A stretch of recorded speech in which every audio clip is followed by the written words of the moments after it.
நம்மளை பாதுகாப்பாக வச்சுப்பாங்கன்னு தான் நம்பி ஓட்டு போட்டோம். திமுகவுக்கு ஓட்டு போட்டோம். ஆனால் அப்படி இல்லை.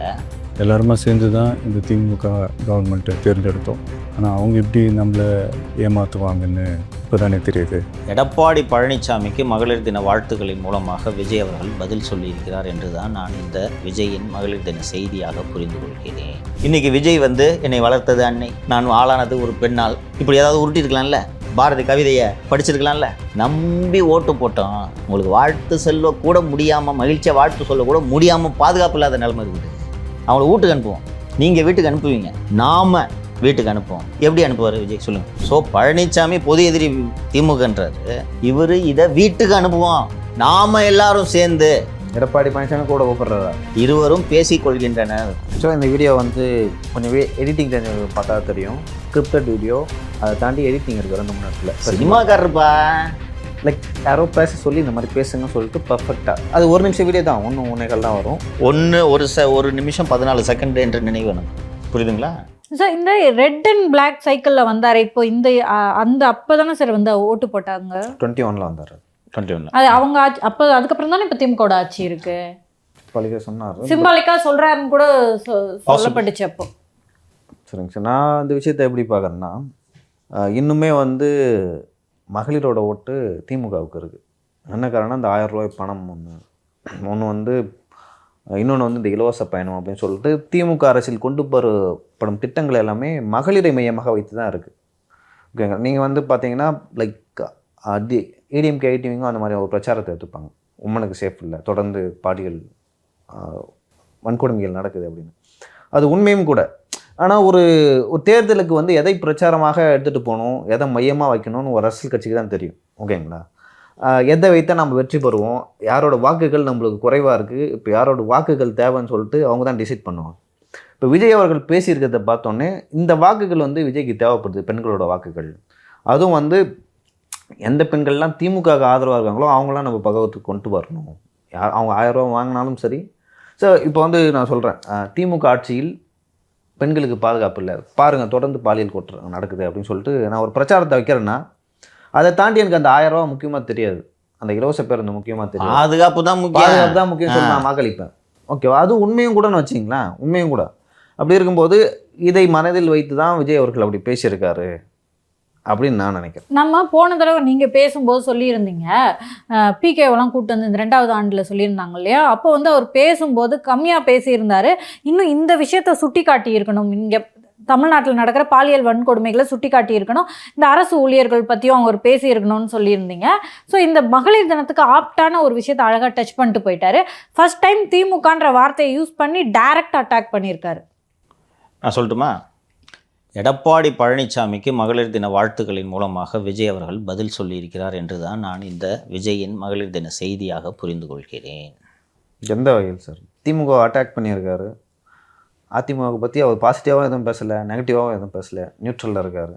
இந்த செய்தி எப்படி அதிமுகவுக்கு சாதகமாக, எடப்பாடிக்கு சாதகம்? பதில் ஃபஸ்ட்டு தாவேக்க கூட கூட்டணி என்று அதிமுக தரப்பிலிருந்து எந்த தலைவர்களும் எதுவும் பேசலை. இவங்களை அட்டாக் பண்ணல. இன்னும் சொல்ல போனால் வாழ்த்து சொன்னார் இல்லையா? தாவேக்க தொடங்கியிருக்கேன்னு சொன்னோன்னா, ஜனநாயக நாட்டுங்க எல்லாரும் தொடங்க, யார் வேணால் வரலாம், வாழ்த்துக்கள்ங்க அப்படின்னு சொன்னார்.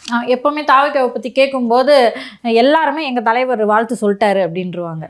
அப்படி இருக்கையில் நடுவில் குழப்பம் ஏற்பட்டது. இல்லை, தாவேக்க மற்றும் அதிமுக கூட்டணி வாய்ப்பே இல்லைன்ற குழப்பத்தை முதலில் தொடங்கி வைத்தது திரு ஆதவ அர்ஜுன். அதே மேடையில் எதுவும் பேசாவிட்டாலும் அதற்கு பிறகு பீகார் சென்று நான் சொல்கிற பேச்சை அப்படியே கேட்பார். துண்டை போட்டு தாண்டுனா தாண்டுவார். செஞ்சால் 118 தொகுதி என்று கூட்டணியே கிடையாது என்று நம்ம அதை விரிவாக இவர் மாப்பிள்ளை சாரோட ஏஜென்ட்ன்றதெல்லாம் விரிவாக பேசணும்.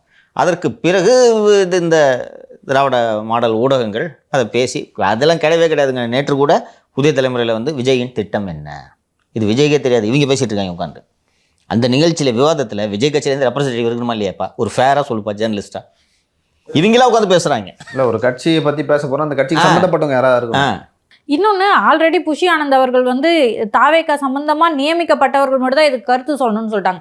நீங்கள் போய் இன்னும் பிகே கிட்ட கருத்து வாங்கிட்டு அதை வச்சு ஷோ பண்ணிக்கிட்டு இருக்கீங்க, போடுறாங்க. ஸோ இதற்கு பிறகு இது போன்ற ஒரு குழப்பம் இருந்த சூழ்நிலையில் தான் திரு பழனிசாமி கிட்ட பிஜேபி சேனலை ஓப்பன் பண்ணி விட்டார் அன்றைக்கி. உங்களுக்கு ஞாபகம் இருக்கா? நம்ம விரிவாக பேசிட்டோம், ஒரு நிகழ்ச்சி முழுக்க அதை பற்றி பேசணும். பழனிசாமி கிட்ட சார் பிஜேபி அதிமுக கூட்டணி ஏற்படுமா அப்படின்னு கேட்கும்போது, எங்களுக்கு பொது எதிரி திமுக, பொது எதிரியை வீழ்த்த வாக்குகளை சிதறவிட மாட்டோம் அப்படின்னா அதுக்கு மீனிங் பிஜேபி சேர்த்துப்போன்னு தான் அர்த்தம், வேறு ஒன்றும் இல்லை. அது ஏன் அவர் சொன்னார்ன்றதை அன்றைக்கி சொன்னோம். இது விஜய்க்கான மெசேஜ்னு சொன்னீங்க பாருங்க. ஆமாம் தம்பி, எங்களுக்கு ஆள் இருக்க கூட, நீங்கள் தனி, நான் இன்னும் ஆப்ஷனை ஓப்பனாக தான் வச்சுருக்கேன் என்று பொது வெளியில் அவர் அந்த செய்தியை சொன்னார். இன்றைக்கி விஜய் வந்து என்னை வளர்த்தது அன்னை, நான் ஆளானது ஒரு பெண்ணால், இப்படி ஏதாவது உருட்டிருக்கலாம்ல, பாரதி கவிதையை படிச்சிருக்கலாம்ல. நம்பி ஓட்டு போட்டோம், உங்களுக்கு வாழ்த்து சொல்ல கூட முடியாமல், மகிழ்ச்சியாக வாழ்த்து சொல்ல கூட முடியாமல் பாதுகாப்பு இல்லாத நிலைமை இருக்குது. அவங்கள வீட்டுக்கு அனுப்புவோம், நீங்கள் வீட்டுக்கு அனுப்புவீங்க, நாம் வீட்டுக்கு அனுப்புவோம். எப்படி அனுப்புவார் விஜய் சொல்லுங்கள்? எப்படி அனுப்புவார்? வீட்டுக்கு அனுப்புறது உறுதி இல்லையா? எப்படி அனுப்புவீங்க? ஆட்சி மாற்றம் அப்படின்னா வந்து தாவேக்கா யாரோடையாவது கூட்டணி வைக்கணும், தனித்து நின்னால இல்லை இல்லை, வீட்டுக்கு அனுப்புவோம், அது எண்டு. மீன்ஸ் என்ன, எப்படி செய்வார் விஜயால்? தனியாக அதை செய்ய முடியாதுன்றதை நம்ம த்ரெட் பேர் அனலைஸ் பண்ணியிருக்கோம். ஸோ பழனிசாமி பொது எதிரி திமுகன்றாரு, இவர் இதை வீட்டுக்கு அனுப்புவோம், நாம் எல்லாரும் சேர்ந்து. எடப்பாடி பழனிசாமி கூட கூப்பிடுறாரா? இருவரும் பேசிக்கொள்கின்றனர். அதுதான் வந்து விஜய் அவர்களுக்கு கொஞ்சம் பழுத்த அரசியல்வாதி அப்படியே மிச்சராகி வர்றாரு. அவர் கற்றுக்கிட்டு இருக்காருன்னு தானே நான் தொடர்ந்து சொல்லிக்கிட்டு இருக்கேன். நான் யூ கிவ் ஹிம் டைம்னு தான் நான் சொல்கிறேன். அவர் ஏதாவது தப்பு பண்ணா ஊதி ஊதி பெருசாக்குறாங்களே இந்த மீடியா நேரத்தில். ஒரு நிகழ்ச்சின்னா சின்ன சின்ன இது, கல்யாணத்தில் வரலையா, அவங்க கல்யாணத்தில் பிரச்சனை இல்லை, ஏதாவது குறை சொல்ல சொன்னாங்க, இருக்க தான் செய்யும். Give him some time, his just 1 year old இந்த பார்ட்டி இல்லையா? அதுக்குள்ளேயே எல்லாத்தையும் பர்ஃபெக்ட், திமுக எல்லாத்தையும் பர்ஃபெக்டாக செய்ய முடியுமா? முடியாது. எந்த கட்சி கூட்டம் நடத்தாலும் 2 சேர் பறகுதா இல்லையா? பறகுது. இத்தனை வருஷம் ஆன பிறகு 2 சேர் பறகுது. ஒரு வருஷம் ஆன உடனே எந்த பிரச்சனையும் பர்ஃபெக்டாக இருக்கணும் எப்படி எதிர்பார்க்குறீங்க? ஸோ எடப்பாடி தன்னோட இலக்கு என்னன்னு சொல்லிட்டாரு, விஜய் என்னோட இலக்கும் அதுதாங்கன்னு சொல்லிட்டாரு. அப்போது நாம் சேர்ந்து அகற்றுவோன்னா நீங்கள் நானும் சேர்ந்தா? பழனிசாமிகிட்ட சொல்கிறார் சேர்ந்து. விஜய் அவர்களும் வந்து பிஜேபி கூட கூட்டணி வைக்கிறத விஜய் விரும்புவார் நீங்கள் நினைக்கிறீங்க? விரும்ப மாட்டார். அதிமுகவே பாஜக கூட சேர்றதை விஜய் விரும்ப மாட்டார். சரியான பாயிண்ட்டை பிடிச்சாரு. இல்லை, உண்மையாக தான் சார். அவர் ஒரு மைனாரிட்டி அங்கேருந்து வராரு. நீனா மோடி எப்படி எதிர்க்கலாம் நீங்கன்னு சொன்னீங்கன்னா அது வேற. ஓட்டர்ஸ் ஐடி கார்டை எடுத்து ஜோசப் விஜய் கண்டுபிடிச்சிட்டாராம். மெர்சல் படுத்து ஏன் இருக்கா? ஜோசப் அவர் சொல்லி தான் நம்மளுக்கெல்லாம் ஜோசப் விஜய்ன்றதே அறிமுகமாச்சு. அவர் அதுக்கப்புறம் ஒன்றும் தயங்கலையே, பிரைஸ் ஏதோ போட்டு லெட்டர் ஹெட்ல மறுநாள் கிராஸ் போட்டு தான் ரிலீஸ் பண்ணார். ஆமா, என்னப்பா அவர் போய் சர்ச்சுகளை அடித்து உடைக்கக்கூடிய, பாதிரியார்களை தாக்கக்கூடிய ஒரு கட்சியோடு அந்த கட்சி வளர்வதை விரும்புவாரா? விரும்ப மாட்டார். அதிமுக, பிஜேபி, பாமக, புதிய தமிழகம், தேமுதிக இவங்கெல்லாம் சேர்ந்தாங்கன்னா பிஜேபிக்கு ஒரு 5 MLA கிடைக்கிறது வாய்ப்பு இருக்கா? இப்போ கிடைச்ச மாதிரியே இருக்கு. அது கூட கிடைக்காம 0 வச்சுன்னா எவ்வளோ ஜாலி. விஜய் அவர்களும் அதை தானே விரும்புவார். ஸோ இது பழனிசாமிக்கு சொல்லும் செய்தி, அவசரப்படாதீங்க. நான் வர்றேன்ல, நாம் சேர்ந்து அகற்றுவோம். நீங்களும் அகற்றுறீங்க, நானும் அகற்றுறேன். ஏன் தனித்தனியாக அகற்றிக்கிட்டு? ஆக்சுவலாக இந்த வீடியோ வந்து கொஞ்சம் எடிட்டிங் தெரிஞ்ச பார்த்தா தெரியும். ஸ்கிரிப்டட் வீடியோ, அதை தாண்டி எடிட்டிங் இருக்குது 2-3 இடத்துல. சினிமாக்காரருப்பா, லைக் யாரோ பேச சொல்லி இந்த மாதிரி பேசுங்கன்னு சொல்லிட்டு பர்ஃபெக்டாக, அது 1 நிமிஷம் வீடியோ தான், 1.5 தான் வரும். ஒரு நிமிஷம் 14 செகண்ட் என்ற நினைவு எனக்கு. புரியுதுங்களா? இதுதான் மெசேஜ். மகளிருக்கு செய்தி அல்ல, பழனிசாமிக்கான செய்தி. இது தான் புரிஞ்சுக்கிறார். நான் தொடர்ந்து வந்து நான் நம்பிக்கையோடு ஒரு விஷயத்த சொல்லிட்டு இருந்தேன், நீங்கள் கவனிச்சிருப்பீங்க. திருப்பி திமுக ஆட்சியில் உட்கார வைக்கிறதுக்காக விஜய் கட்சி தொடங்கலைங்க, அவர் அந்த தப்பு செய்ய மாட்டார். திரும்பி தொடர்ந்து சொல்லிட்டு இருந்தேன், ஞாபகம் இருக்கா? நாம் தனியாக போட்டிட்டா திருப்பி திமுக வந்துருன்றத அவருக்கு புரிய வைக்கணும். சுற்றி ஃபேன் பாய்ஸாக வச்சுருக்காரு அண்ணே. அவர் என்னண்ணே பிரசாந்த் கிஷோர் 118 சொல்கிறது 180ண்ணே, அவரே தப்பாக சொல்லிட்டாருண்ணே. 180ன்றதை 118ன்னு சொல்லிட்டாருண்ணே. இப்படி ஒருகிட்ட சொல்லிட்டு இருந்திருப்பாங்க. விஜய்க்கு புரிதல் இல்லை. ஓ ஈஸி போல இருக்கு, பூஜை போட்டவனே விற்று போதில்லை ஏரியா, அது மாதிரின்னு நினைத்து விட்டார். கலா யதார்த்தத்தை அவரிடம் கண்ணாடியை எடுத்து யாரும் காட்டவில்லை, நாம காட்டணும். அதான் சார், இப்போ ஆக்சுவலாக வந்து நம்மளுடைய வீடியோஸ்க்கு நிறைய கமெண்ட்ஸ் வருது, எல்லாத்தையும் படிக்க முடியாது. ஒரு சில கமெண்ட்டை நான் படிப்பேன். அதில் வந்து ஒரு முக்கியமான கமெண்ட், இதை உங்ககிட்ட இதை கேள்வியாக கேட்கலான்னு நினச்சேன். அவங்க வந்து நிறைய விஷயங்களை சொல்லியிருக்காங்க. குறிப்பாக வந்து நான் தொடர்ந்து உங்களை கவனிச்சுட்டு வந்ததில் நீங்கள் இபிஎஸோட ஆதரவாளராக இருக்கீங்க. அப்படி இருக்கும்போது தொடர்ந்து விஜய்க்கு வந்து மிகப்பெரிய அளவில் பொலிட்டிக்கல் நாலேஜ் இல்லை அப்படின்னு தெரியுது. ஆனால் நீங்கள் வந்து மீண்டும் மீண்டும் இபிஎஸ்ஸையும் டிவிகேவையும் இணைத்து வைக்கிறதுக்கான முயற்சிகளை பண்ணிக்கிட்டே இருக்கீங்க. அப்படி பண்ணும்போது விஜய் இன்னைக்கு ஒரு பெரிய ஃபோர்ஸ் கிடையாது. அவரை விட்டுட்டா அவரே அழிஞ்சு போயிடுவார். ஆனால் மீண்டும் மீண்டும் அவருக்கு வந்து அரசியல் விஷயங்களை சொல்லி கொடுத்துக்கிட்டே இருக்கீங்க, அரசியலை சொல்லி டீச் பண்ணிகிட்டு இருக்கீங்க. இதை ஏன் பண்ணுறீங்க? அப்படி பண்ணுவதன் மூலமாக அவர் ஒரு பெரிய ஃபோர்ஸாக மாறுவார், அதிமுகவோட சேர்வதன் மூலமாகவும் பெரிய ஃபோர்ஸாக மாறுவார்ல, ஏன் இதை பண்ணுறீங்க அப்படின்னு கேட்குறாங்க. பெரிய ஃபோர்ஸாக மாறட்டும், ஸோ வாட்? ஃபஸ்ட்டு நான் அதிமுக காரன் அல்ல. 21 வரை அதிமுகவை எவ்வளோ விமர்சனம் செய்து கொண்டிருந்தேன். அப்போ போட்ட கேஸுக்கெல்லாம் இப்போ சார்ஜ் ஷீட் போட்டுட்ருக்காங்க. சரியா? எதிர்த்து கொண்டிருந்தேன். இன்று திமுகவை யாரால் வீழ்த்த முடியும் என்ற புரிதல் எனக்கு நன்றாக உள்ளது. அதிமுகவை தவிர திமுகவை யாராலும் வீழ்த்த முடியாது. காலங்காலமாக அப்படி தானே வீழ்த்திக்கிட்டு இருக்காங்க. அதிமுக வீழ்த்தும், அதிமுக திமுக வீழ்த்தும். இன்று இந்த நிகழ்ச்சியோட தொடக்கத்திலே நான் பேசியதற்கான விடை இருக்கிறது. 1,00,000 கோடி எலெக்ஷனுக்கு எடுத்து வச்சுருக்காங்கன்னு சொல்கிறேன். அதிமுக நினைத்தாலும் இதை அவர்களால் எதிர்கொள்ள முடியாது. ஓட்டுக்கு 2,000 பட்ஜெட் போட்டு வச்சுருக்காங்கம்மா. செலவு பண்ணுவாங்க. ஏடிஎம்கே அவங்களுக்கு நிகராக செலவு பண்ணி எல்லாத்துலேயும் காட்டுற ஸ்ட்ரென்த் இருக்குது, எல்லாம் இருக்குது. இதை மேட்ச் பண்ண முடியுமா? அப்போது அதை வீழ்த்துவதற்கு ஒரு வலுவான கூட்டணியின் தேவை இங்கே இருக்கிறது. ஒரு விஷயம் தெளிவாக இருக்கேன். விஜயம் சொல்லியிருக்காரு, பழனிசாமி சொல்லியிருக்காரு. திருப்பி இந்த குடும்பத்திட்டு தான் இப்போ இந்த இவ்வளோ ஊழலை பேசணும். இவ்வளோ ஒரு ஆர்கனைஸ்டு ஊழலை பார்த்துருக்கீங்களா? மணல் ஒன்று ஒன்றா எடுங்க. பத்திரப்பதிவுத்துறை ஊழல் நம்ம தான் பேசணும் விரிவாக. எதை எடுத்தாலும் எவ்வளவு காசு கையில் இருந்துச்சுன்னா 33 கோடிக்கு வாட்ச் வாங்க உங்களுக்கு மனசு வருமா? எல்லா கடியாரமும் மணி தானப்பா கட்ட போகுது. சிஎம் போட்டு வாட்ச் வர தெரியும்ல, இப்போ கட்டிக்கிட்டு இருக்க வாட்ச் 45 லட்சம் தெரியுமா? உடச்சம் பச்சை காசில் வாங்க மனசு வருமா? நீ தான் இப்போ கல்யாணம் பண்ணி கடை வாங்கி கல்யாணம் பண்ணியிருக்கிய, நீ வாங்குவியா? 1 லட்சம் ரூபாய்க்கு வாட்ச் வாங்குவியா சொல்லியா? யோசிப்பான். அப்படி கடன் எங்க இது கோல்டு மாதிரி கூட நம்ம வாங்குவோம். ஏன்னா அது இன்வெஸ்ட்மெண்ட் அடகு வைக்கலாம் அவசரத்துக்கு. வாட்ச் மட்டும் 100 கோடி ரூபாய்க்கு 50-60 கோடி ரூபாய்க்கு வாட்ச் மட்டும் வச்சிருக்காங்கன்னா என்ன பண்ணுறதுன்னு தெரியல பணத்தை. புரியுதா? ஒரு சாஃப்ட்வேர் இன்ஜினியர்மா, கவாசாகி பைக்கை தவிர வேறு எதுவும் கிடையாது மாப்பிள்ளை சாருக்கு தெரியுமா? பைக்கில் போவாராங்க சார் அவரு? பைக்கில் தாம்மா வந்தார் சித்தரஞ்சன் சாலைக்கு. இன்னைக்கும் பைக்கில் வர்றாரு. டுகாட்டி பைக்கு இப்போது 30 லட்ச ரூபா பைக்கு.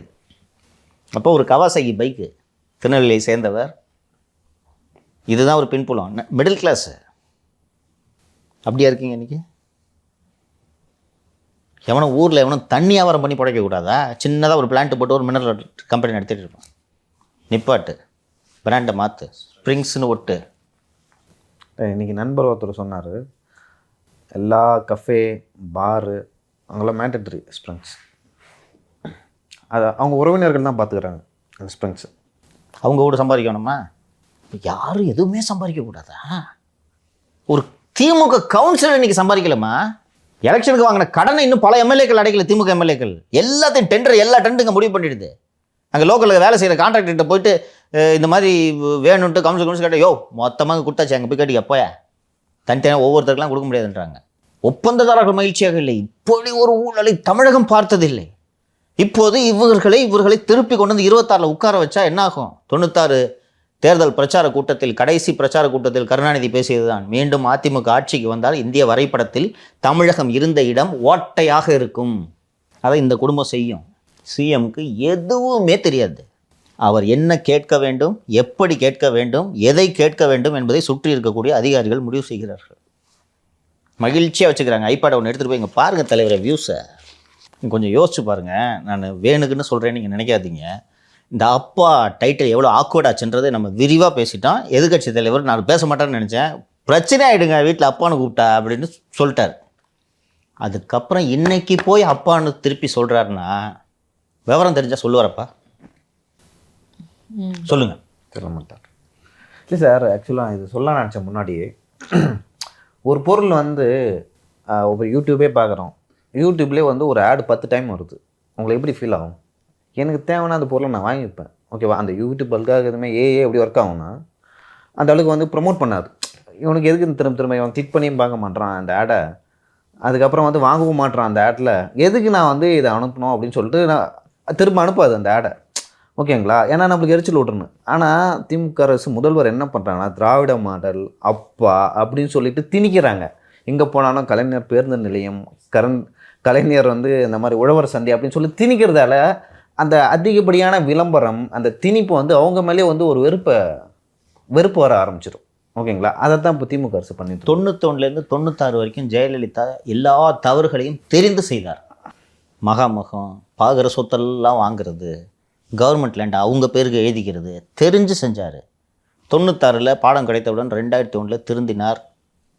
இறக்கும் வரையில் அவர் பேரில் ஒரே ஒரு சொத்துக்கள் கூட வாங்கவில்லை. கொடநாடு கூட 95 வாங்கினது, ஒரு சொத்து வாங்கலை. இவருக்கு நம்ம தப்பு செய்கிறோன்றது கூட தெரியல. இது எவ்வளோ ஆபத்து! அந்த செஞ்ச தப்பை அவர் தான் செஞ்சார். ஜெயலலிதா அவர் முடிவுப்படி செஞ்சார். வாங்க அந்த ஒட்டியானத்தை, என்ன விலை இது? பாலு ஜுவல்ஸா? 3 கடையா? இது வாட்சு. நம்ம ஒரு சீஃப் மினிஸ்டர் கர்நாடகாவில் இந்த மாதிரி ஒரு வாட்சு கட்டினதுக்கு சித்தாராமையா ஏகப்பட்ட பஞ்சாயத்தை சம்பாரிச்சாரு. 45 லட்ச ரூபாய்க்கு வாட்சை கொண்டு வந்து, இது எவ்வளோப்பா விலை? இதை கட்டிட்டு நான் போய் பொது நிகழ்ச்சிக்கு போனேன்னா இதை பார்த்து கூகுளில் தேடி வாட்ச் விலையை கண்டுபிடிச்சிருவாங்கன்னு அவருக்கு தெரிய வேணாம்? ரெட் ஜெயண்ட் பேரில் இருக்கிற கம்பெனியோட காரில் நம்ம போனோன்னா பஞ்சாயத்து இழுப்பாங்கன்னு தெரிய வேணாம்? இத்தனை வயசில் சைக்கிள் ஓட்டிக்கிட்டு போஸ்ட் கொடுத்தாருன்னா சிரிப்பாங்கன்னு தெரிய வேணாம்? நான் ஒரு சீஃப் மினிஸ்டரியா, என்ன போய் அல்வா கடைக்கு போக சொல்கிறீங்க, அறிவு இருக்கா உனக்குன்னு கேட்க வேணாம்? எது சொன்னாலும் செய்கிறார், கவனிக்கிறீங்களா? இன்றைக்கி என்ன ப்ரோக்ராமு? சார் இளையராஜா சிம்பனி போடுறாராம், போட்டுங்க, அவர் வேலையாது. நீங்கள் போய் அந்த நோட்ஸ் எல்லாம் வாங்கி பாருங்கள். இது தப்பு, இந்த நோட்டேஷன் தப்பு ராஜா, சொல்லுங்கள் சார். நான் அப்படியே வீடியோ எடுத்து நீங்கள் சொன்னால் ராஜா என்ன சொல்லுவாங்க? இப்பவும் சொன்னாரியா, இன்கிரெடிபிள் இந்தியா மாதிரி இன்கிரெடிபிள் இளையராஜா நமக்கு நாமே. இல்லை, ஆனால் சிம்பனி ரொம்ப கஷ்டம். ஓகே, இந்தியாவில் அது யாருமே பண்ணல, உலகத்தில் யாரும் பண்ணலையா? நிப்பாட்டு. உங்களுக்கு இளையராஜா பிடிக்கணும், நான் என்ன சார் பண்ணுவேன்? அப்பா நீயே சொல்லிக்கூடாதுப்பா, நாங்கள் சொல்லணும்ப்பா. யாரையாவது இன்கிரெடிபிள் இளையராஜா இல்ல எல்லாரும் சொல்றாங்க, அவரும் சொல்லிக்கிறாரு. இல்லை, நீங்கள் இந்த சீக்வன்ஸாக பாருங்கள். இதை பூரா ஒரு வாட்டி வந்து 85% வாக்குறுதிகளை நிறைவேற்றுறீங்க, ஒரு வாட்டி 75% வாக்குறுதிகளை நிறைவேற்றுறீங்க, ஒரு வாட்டி 99% வாக்குறுதிகளை நிறைவேற்றுறீங்கன்னா எழுதி வைக்கிறீங்க. என்னையா டெய்லி ஒரு நம்பரை கொடுக்குறீங்க? கேட்கணுமா நம்ம ஒரு சிஎம்? என்னவா மனுஷனுக்கு ஞாபகம் படுத்தினாலும் என்ன எதை எழுதி கொடுத்தாலுமா படிக்கிறது? இவ்வளோ ட்ரோல் பண்ணுறாங்க. இந்த அப்பா மேட்ரு இவ்வளோ ட்ரோல் ஆகிடுச்சு. இன்றைக்கி மகளிர் தினத்தில் போயிட்டு இன்றைக்கி போய் திருப்பி அப்பான்னு ஆரம்பிக்கிறாருன்னா இவர் தெரியுதா?